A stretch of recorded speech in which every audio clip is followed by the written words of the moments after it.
몇 년 전에 제가 중국으로 선교를 가기 위해서요. 이제 인천 공항에 나갔습니다. 아, 정해진 일정에 맞춰서 또 동행하는 목사님들과 함께 인천 공항에서 만났는데 미리 티켓팅을 다 끊어놨기 때문에요. 이제 짐을 붙여놓고 이제 여유 있게 이제 출국 심사장으로 나아갔습니다. 함께 일행 목사님들과 함께 이제 출국 심사를 들어가는데 한 분 한 분이 들어가고요. 제 차례가 됐습니다. 그런데 직원이 저를 딱 붙잡는 거예요. 그러면서 들어갈 수 없습니다. 라고 얘기하는 겁니다. 깜짝 놀랐습니다. 아니 다 들어가는데 왜 저만 못 가느냐고 물었더니요. 알고 보니까 제 여권에 있는 영어 이름과 그리고 티켓에 나와 있는 비행기 티켓에 있는 영어 이름이 달랐습니다. 제가 영어 이 오성민의 성자가 삼성할 때 성 이 SUNG를 쓰거든요. U를 쓰는데 여권을 만들 때 급하게 만들다 보니까 U를 안 쓰고 EO를 쓴 거죠. SEONG라고 쓴 겁니다. 그러다 이제 늘 SUNG를 쓰다가 이제 공항 티켓을 끊을 때 잘못 끊은 거죠. 제가 쓰는 걸로 SUNG로 쓴 거예요. 티켓을. 그럼 가보니까 여권에는 있는 이름과 비행기 티켓에 있는 이름이 다른 거죠. 그래서 들어갈 수 없다는 겁니다. 그래서 급히 가서 티켓의 이름을 바꾸고 들어갈 수가 있었습니다. 이름이 한자가 다른데 스펠링이 조금 다르다고 들여보내주지 않더라고요. 시간은 있는데 시간이 이렇게 정해진 시간이 있는데 얼마나 마음이 급해지고 얼마나 불안하든지 다행히 빨리 해주어서 이제 비행기를 타고 이제 중국 선교에 갈 수가 있었습니다. 공항에 가보면 출국이나 입국할 때 보면 그 자격이 충족되지 않으면 그러면 출입에 제재를 받게 됩니다. 들어갈 수가 없죠. 여러분 오늘 시편 15편의 말씀은 마치 그런 말씀과 비슷합니다. 마치 출국하거나 입국할 때 그 검사하는 과정 안에 서 있는 그러한 모습과 비슷하거든요. 이유를 좀 설명드리자면 처음부터 보면 이렇습니다. 1절에 보면 1절 위에 보면 저자가 누구냐면 다윗이라 그랬어요. 여러분 시편이 150편까지 있는데 이스라엘 백성들이 가장 좋아하는 시편을 꼽으라고 하면 이 시편 15편이 꼭 꼽힐 정도로 이 15편은 이스라엘 백성들이 굉장히 애송하는 좋아하는 그러한 찬양입니다. 그런데 아이러니하게도 이 시편 15편에 대한 배경, 시기 이러한 것들에 대해서는 전혀 알려진 바가 없어요. 단 다윗이 썼는데 아마도 다윗이 여호와의 언약궤를 모셔올 때쯤에 아마 기록되지 않았을까 하는 정도로만 추정할 수밖에 없습니다. 그런데 이 시편 15편은요, 이 형식을 보면 입당송이라고 불려지는 형식을 취합니다. 무슨 말이냐면 입당이라는 것은 이제 성전에 들어갈 때 그때 불렀다는 것이죠. 그러니까 하나님의 성전에서 예배하러 갈 때, 그래서 예배하러 갈 때 예배자들이 성전 문에서 이것을 질문을 받고 이것을 고백한 후에 그리고 성전에 들어갔다라는 것입니다. 여러분 잘 아시는 것처럼 이스라엘에는 크게 3대 절기가 있어요. 이 3대 절기가 되면 하나님의 성전에 가서 예배해야만 하는 그런 이스라엘의 문화가 있습니다. 첫 번째 절기는 무교절인데요. 유월절과 관련이 있죠. 애굽에서 종살이 하던 이스라엘 백성들을 구원한 것, 그 구원에 감사하는 절기가 무교절이고 유월절입니다. 두 번째 절기는 칠칠절입니다. 맥추절이라고도 하는데요. 첫 번째 수확을 거두은 것에 대하여 감사하는 절기가 맥추절 칠칠절입니다. 세 번째 절기는 초막절인데요. 수장절이라고 부르는 우리에게 말하는 추수감사주일이 되는 것이 세 번째 절기인 초막절입니다. 이러한 세 절기가 되면 이스라엘 백성들은 무조건 성전에 가서 하나님을 예배해야만 했습니다. 근데 예배하러 들어갈 때 성전 문 앞에서 제사장이 딱 서 있다가 오늘 시편 15편 1절의 말씀으로 질문합니다. 질문이 뭐예요? 여호와여, 주의 장막에 머무를 자 누구오며 주의 성산에 사는 자가 누구옵니까? 다시 말하면 정말로 하나님, 내가 주의 장막에, 주의 성산에 들어갈 수 있습니까? 이 질문을 예배하는 자들에게 물었다는 것입니다. 그리고 이 질문에 정확하게 대답하지 못한다면, 그러면 성전에 들어가는 것에 제재를 당하게 됩니다. 제가 공항에 들어갈 때 들어갈 수 없습니다 라고 했던 것처럼 성전에 있는 문지기 제사장들이 들어갈 수 없다고 제재를 합니다. 그리고 믿음으로 고백하고 성전에 들어간 후에도 많은 사람들이 이 시편 15편의 말씀을 암송하면서, 그러면서 하나님께 예배할 수 있는 것에 대해서 감사했다고 그래요. 그러니까 이 1절의 질문은 굉장히 중요한 질문이죠. 1절 말씀 함께 읽겠습니다. 1절 시작. 여호와여, 주의 장막에 머무를 자 누구오며 주의 성산에 사는 자 누구오니까. 여기서 이 주의 장막이라는 것은 이제 성전이 건축되기 전에 하나님의 언약궤가 머무르고 있는 곳을 말하거든요. 장막이라는 것은요. 성산이라고 하는 것은 성자가 거룩하다, 거룩한 산을 말합니다.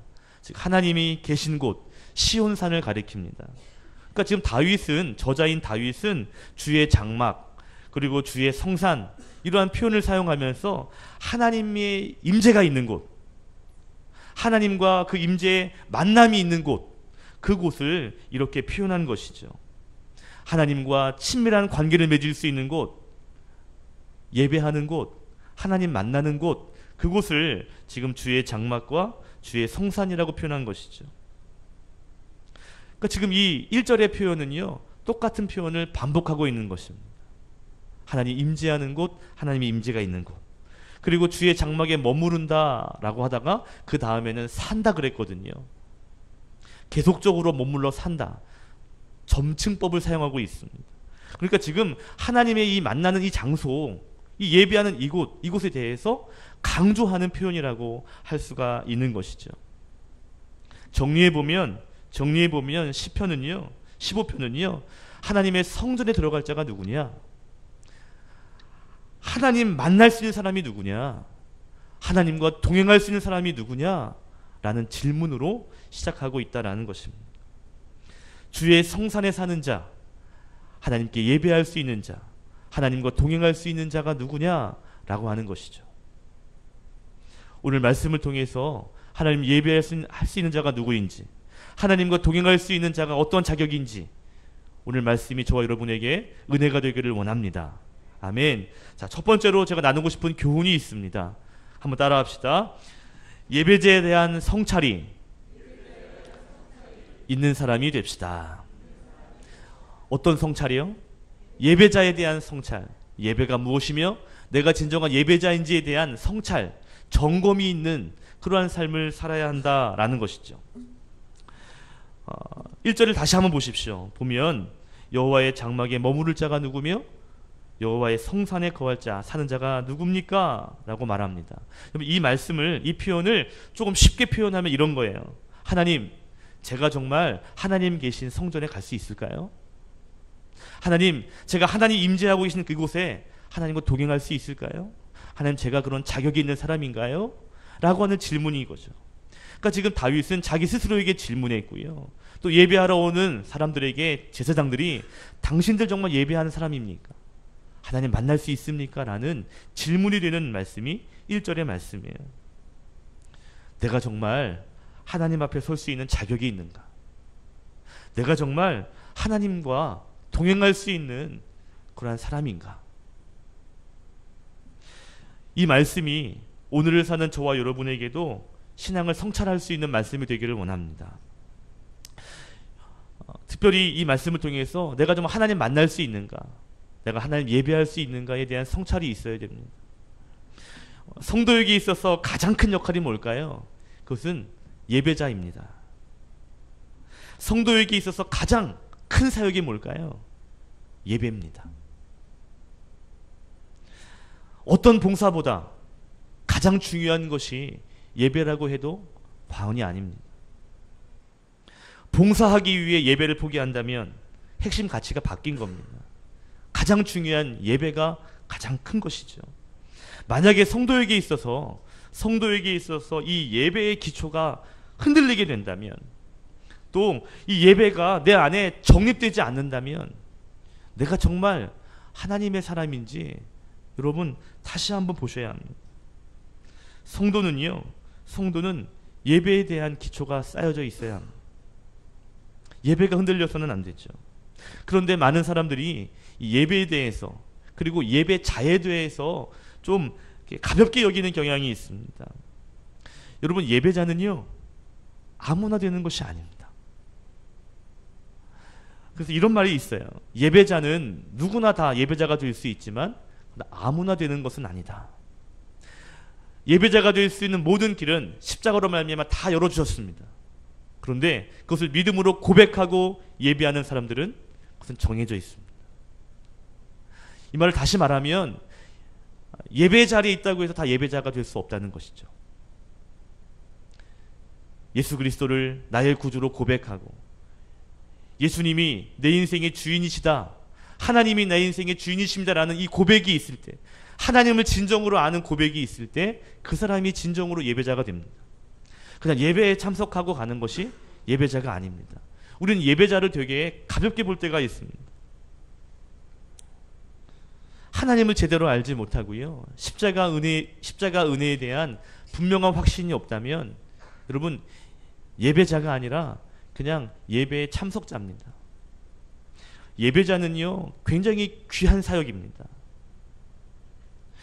여러분, 구약시대에서 하나님 앞에 서고 하나님과 교제한다는 것은요, 이건 엄청난 사건이었습니다. 나 대신 내 죄를 감당해야 될 짐승이 죽지 않고서는 그 자리에 들어갈 수 없는, 누군가가 피 흘려 죽지 않고서는 하나님 만날 수 없는 자리가, 그런 자리가 예배자의 자리였습니다. 우리는 그 주님의 십자가로 말미암아 우리는 대속받고 그 자리에 갈 수 있거든요. 그러다 보니까 눈에 보이는 피가 보이지 않으니까요, 죽는 것이 보이지 않으니까 예배자로 서는 것이 그냥 당연하고 그냥 그런 거지 뭐, 이렇게 생각하는 경향이 있습니다. 하나님, 제가 정말 하나님 앞에 설 수 있을까요?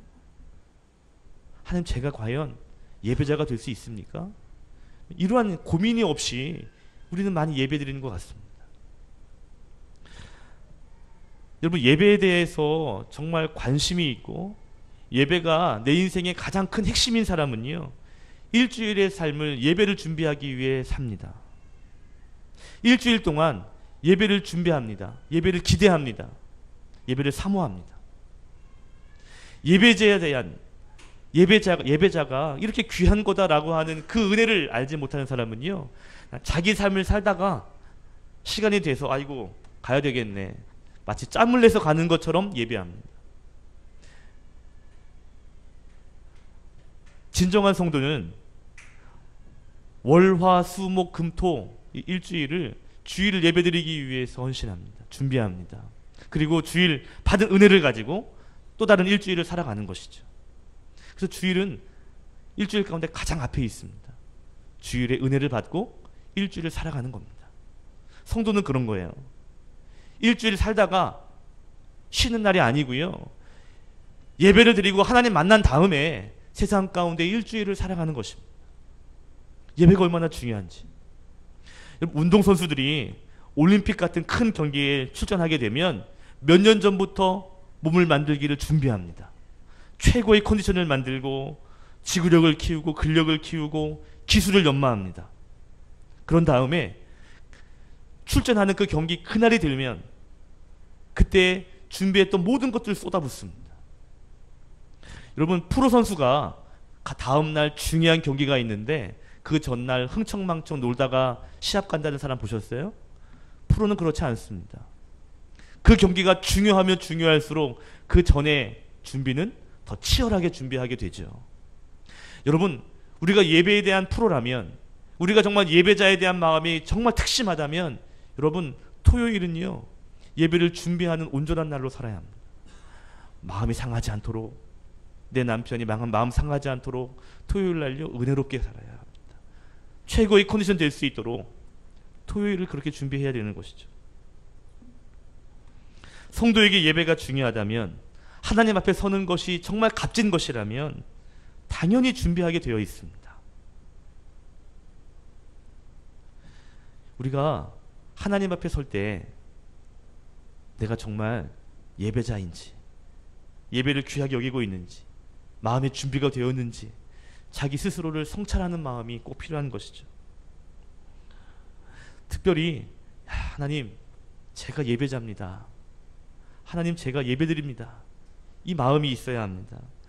나 같은 사람 십자가의 은혜로 살려주셔서, 피 흘려주셔서 제가 이렇게 하나님 앞에 예배할 수 있습니다. 제가 그런 예배자입니다. 이런 마음의 준비가 있어야 됩니다. 아무리 세상이 변한다 할지라도요, 우리가 놓치지 말아야 할 것이 있어요. 그것이 뭐냐면 예수님의 은혜로 말미암아 내가 예배자가 되었다라는 겁니다. 예수님 때문에, 그 십자가의 은혜 때문에 내가 예배자로 설 수 있는 것입니다 라는 이 십자가에 대한 성찰이 바로 예배자에 대한 성찰입니다. 우리는 예수님 때문에 예배할 수 있습니다. 처음에는 그랬어요. 전 제가 예배하러 간 줄 알았습니다. 그랬는데요, 하나님께서 믿음의 부모를 만나게 하시고, 믿음의 친구도 만나게 해주시고, 건강도 주시고, 환경도 열어주시고, 건강도 주시고, 그래서 예배할 수 있었습니다. 특별히 십자가 보혈 피 흘리심이 없이는 우리는 하나님 앞에 나아갈 수 없습니다. 예배자에 대한 성찰은요, 십자가를 성찰하는 것이죠. 주님의 은혜를 다시 한번 기억하는 것입니다. 그리고 예배가 얼마나 가치 있는 일인지를 다시 한번 마음으로 고백하며 서는 것입니다. 십자가의 은혜를 생각하고 예배자가 정말 귀한 존재라는 것을 생각하며 하나님 기뻐하시는 삶 살 수 있기를 주님의 이름으로 축원드립니다. 아멘. 귀한 예배자 되시기를 바랍니다.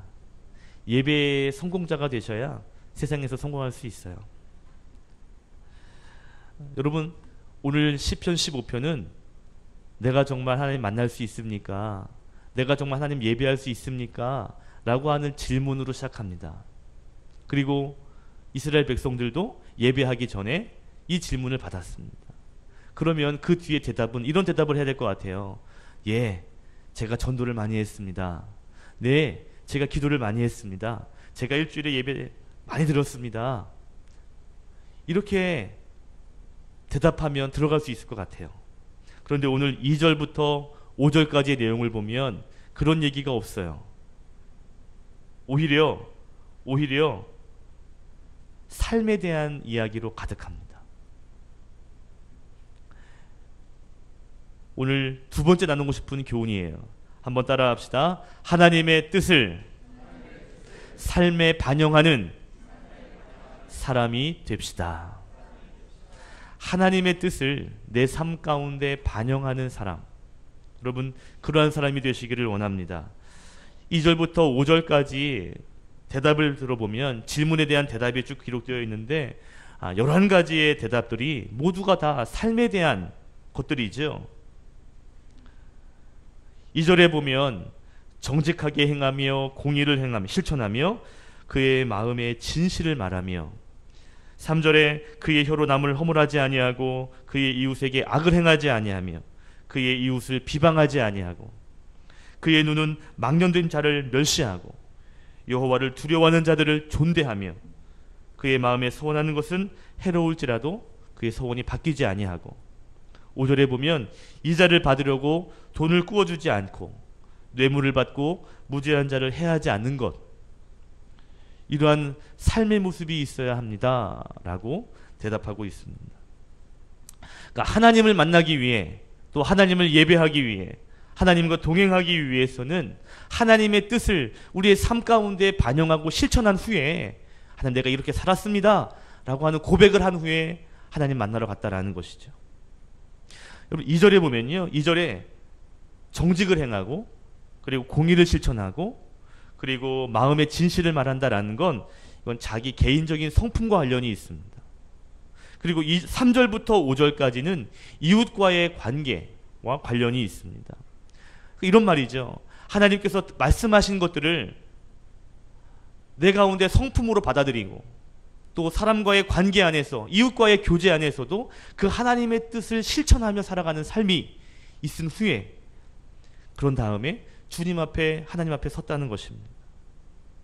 이러한 삶의 모습이 없이는 하나님 앞에 서기가, 하나님 앞에 예배하기가 쉽지 않았다는 거죠. 여러분, 하나님의 뜻대로 살지 않고 하나님 만나는 것은 참 어려운 것입니다. 인도의 성자라고 불리는 마하트마 간디가 있지요. 간디가 이런 말을 한 적이 있습니다. 나는 그리스도는 좋다. 그러나 그리스도인들은 싫다. 예수님은 좋다. 그러나 예수 믿는 사람들은 별로다. 라는 말입니다. 간디가 이런 말을 하게 된 이유가 있어요. 간디가 젊은 시절 영국에 유학을 갔습니다. 그러다가 우연히 성경책을 보게 돼요. 그리고 성경책을 보면서 감동을 받았습니다. 더 궁금해진 거예요. 예수님이 누구지? 어떤 분이지? 그래서 간디가 교회를 갔습니다. 근데 그때 영국은 이 인종차별이 심했던 때거든요. 그러니까 피부색이 다르다는 이유로 교회에서 간디를 문전박대했습니다. 이 간디가 또 다른 교회를 간 거예요. 그때도 역시 교회가 문전박대합니다. 그때 간디가요, 크게 상처를 받았습니다. 예수님은 분명히 좋으신 분인데 예수 믿는 사람들이 다 좋은 건 아니구나 라는 걸 알게 됐습니다. 여러분, 간디가 인도에 얼마나 큰 영향을 끼쳤는지 몰라요. 만약에 그때 간디가 교회에서 은혜를 받았더라면 인도의 그 땅이, 넓은 땅이, 그 많은 사람들이 어떻게 될지 그건 모르는 일입니다. 그런데 놀랍게도 이 간디가 하는 말, 나는 그리스도는 좋은데 그리스도인들은 싫다 하는 말을 요즘 한국 사회에서 많이 들려지는 것 같습니다. 예수님은 좋은데 교회는 별로야. 예수님은 좋은데 목사들은 별로야. 예수님은 좋으신 거 알겠는데 예수 믿는 사람들은 똑같아. 여러분, 왜 이런 얘기가 많이 들리는 거죠? 기도를 많이 안 해서 그런가요? 전도를 별로 안 해서 그런가요? 여러분, 세상 사람들은 예수 믿는 사람들이 어떻게 예배하는지에 대해서 별로 관심 없습니다. 1시간을 예배하든 2시간을 예배하든 관심이 없습니다. 그런데 하나는 관심이 있어요. 예수 믿는 사람들이 이 세상에서 어떻게 사는지에 대해서는 안 보는 것 같은데 다 봅니다. 어떻게 말하는지, 어떤 마음으로 살아가는지, 정말 하나님 사랑하고 있는지, 이웃과의 관계는 잘하고 있는지 유심히 봅니다. 그리고 그것을 통해서 교회가 그렇구나, 교회가 아니구나를 알게 되죠. 세상 사람들이 요즘에 실망하는 이유가 뭐죠? 예수 믿는 성도들이 하나님의 뜻을 자기 삶 가운데 반영하지 않고 하나님의 뜻을 내 삶 가운데 투영하지 않고 사는 것입니다. 하나님의 뜻은 하나님의 뜻이고 내 뜻은 내 뜻이고, 하나님의 모습이, 예수님의 모습이 전혀 내 삶에 묻어나지 않을 때 세상 사람들은 실망합니다. 예수 믿는 사람들은 다르다고 생각하거든요. 예수님이 그 십자가의 은혜를 베푸신 분이기 때문에 그 은혜를 알고 그 은혜로 예배하는 사람들은 뭔가 특별하다고 생각합니다. 그런데 만나가 보니까 특별하지 않거든요. 실망합니다. 한 동네에 아주 작은 슈퍼가 있었습니다. 근데 그 슈퍼의 주인은요, 교회를 다니는 사람이 아니었어요.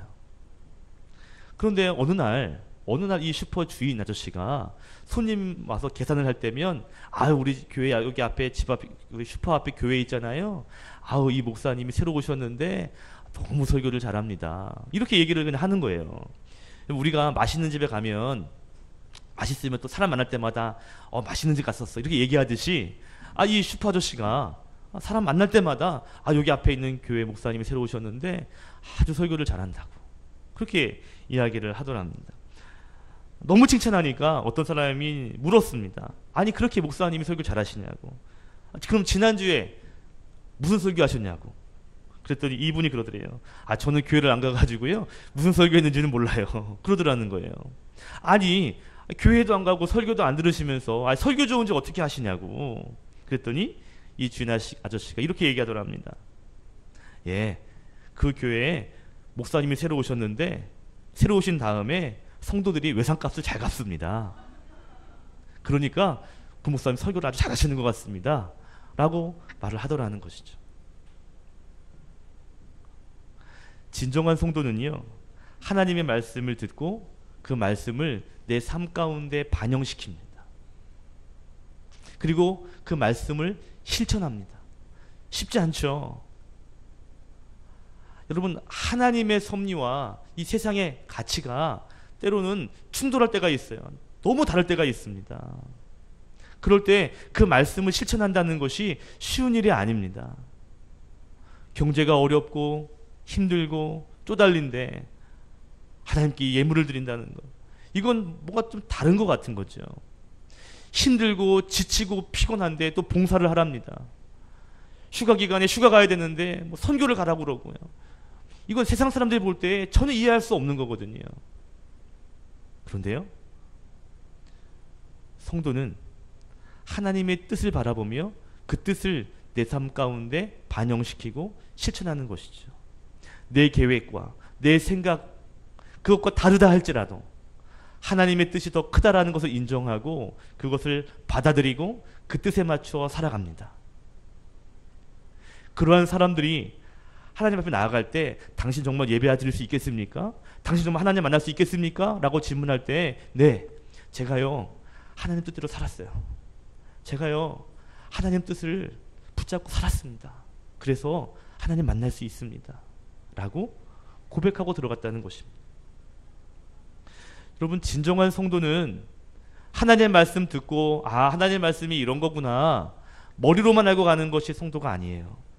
하나님의 기뻐하시는 성도는요, 마음으로 결심하고 그리고 그것을 통해서 삶 가운데 실천할 때 그때 그 성도는 하나님께서 기뻐하시는 줄로 믿습니다. 5절에 보니까 이런 말씀이 있습니다. 이러이러한 내 삶들, 하나님의 말씀대로 순종하며 살아갔던 이러한 하나님의 뜻을 내 삶 가운데 반영한 사람은 맨 끝에 보니까요, 영원히 흔들리지 아니하리라 그랬어요. 여기서 흔들린다라는 단어가 히브리어로는 뭐냐면 떨어진다, 분리되다, 추락하다, 탈선하다 이런 뜻입니다. 그러니까 영원히 흔들리지 않는다라는 말은 영원히 떨어지지 않는다, 영원히 탈선되지 않는다, 벗어나지 않는다라는 뜻입니다. 여러분, 이 흔들리지 않는다, 영원히 흔들리지 않는다라는 말이 뭐예요? 하나님과 날마다 함께하게 될 것이다 라는 거죠.